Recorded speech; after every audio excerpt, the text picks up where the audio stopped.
All right, today we have a bit of a different video.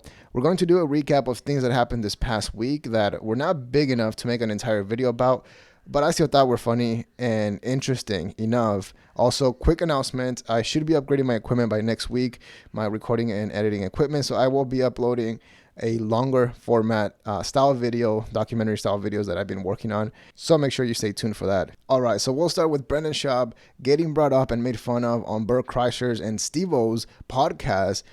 Tim Dillon apologized to his producer Ben on his last episode for, the way he reacted after he left. And last, Tiger Belly just uploaded an episode which was really good and refreshing, but something happened that made me question if Khalyla and Bobby Lee are actually back together. I don't know. Let's take a look at it and let me know what you think. I just started Sober October. Yesterday was my first day of sobriety, and so I'm dragging. So I'm gonna help you out with that a little bit. I'm gonna share. I want to talk about that because I find that I find that fascinating. I heard you on Fighter and the Kid, and those guys are amazing. Oh my God, bro! You just say it like it is. Listen, I love those guys. I love those guys. I've known them forever. They're great dudes. So wait, what was the NDA?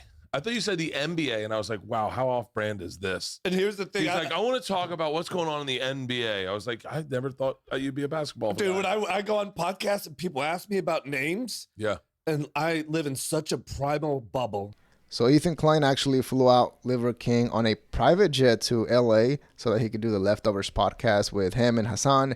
And well did he take that opportunity and did the rounds in LA. He went on multiple podcasts, did a lot of appearances, and funny enough, he actually stopped by the Fighter and the Kid podcast, which was surprising.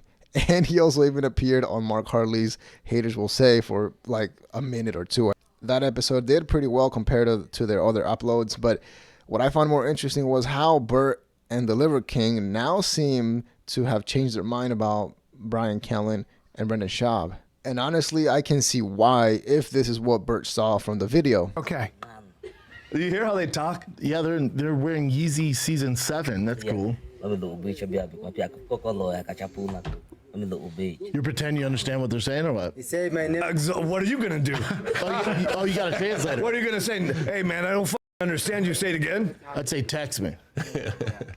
So now, obviously it could be just a joke because Bert Kreischer did just do the Calabasas fight companion with Brendan Schaub not too long ago. I feel like it was last month. So unless something happened in between that, it's most likely just a joke. You have a way better name than the Brendan Schaub's whiskey. What's his called? It's like a Tiger Thick? Oh, jeez. Or something like that. I see. He loves thick. Yeah, we're just Bodega Cat. We're trying to keep it a New York vibe. I think you have a podcast, so we have a weekly commercial for an hour. Yeah. With the whiskey on it, and we make drinks on our pod. That's a big selling point of our podcast. Is we've got a bartender out there. He's doing the whole. You bring a bartender into your podcast. Yeah. And to peel back the curtain a little bit, you recorded this podcast in the same place where we currently are sitting. Yes, in the same building, two doors down.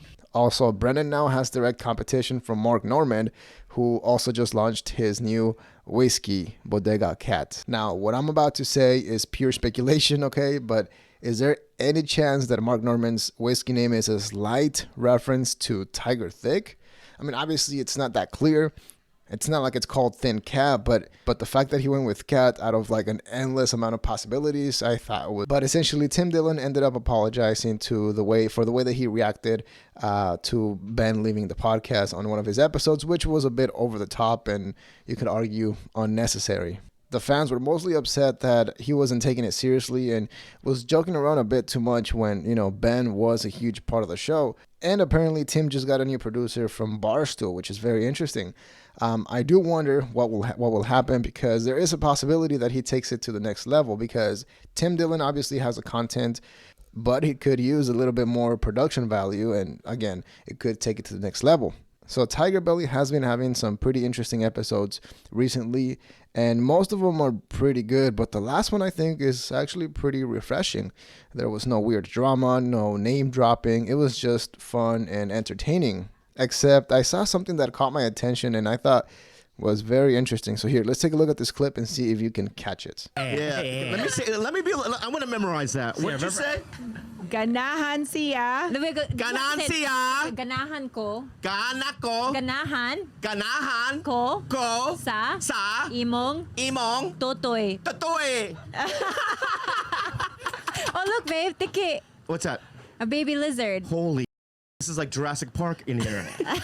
This is crazy. I've never seen that's like a mini dinosaur. Look behind you. You want to do a review of the products? Yeah. So this is, I can read English, brown coffee. Now, I don't want to be skeptical over a single word, but that's the second time that I noticed something like that. The first time was when they had Ethan Klein on the podcast, and he asked Khalyla or both of them if they thought they would ever get back together, to which Bobby Lee responded with a hard no, and Khalyla at the same time responded with a maybe. It just sounded like they were caught off guard and were not, on the same page with the answer that they were supposed to give. And also the fact that Bobby Lee keeps reinforcing on the last couple of episodes that they are not together, that they're actually seeing other people, just seems a bit over the top. Like, he is really trying hard to show people that they are no longer together, but they still live together and call each other babe. But how would you guys feel if they ended up together in the future? Would that make you feel some type of way, or would you just respect the decision and continue to support them? After watching those last episodes, it does seem like Bobby Lee really likes Khalyla's family and wants to help them out.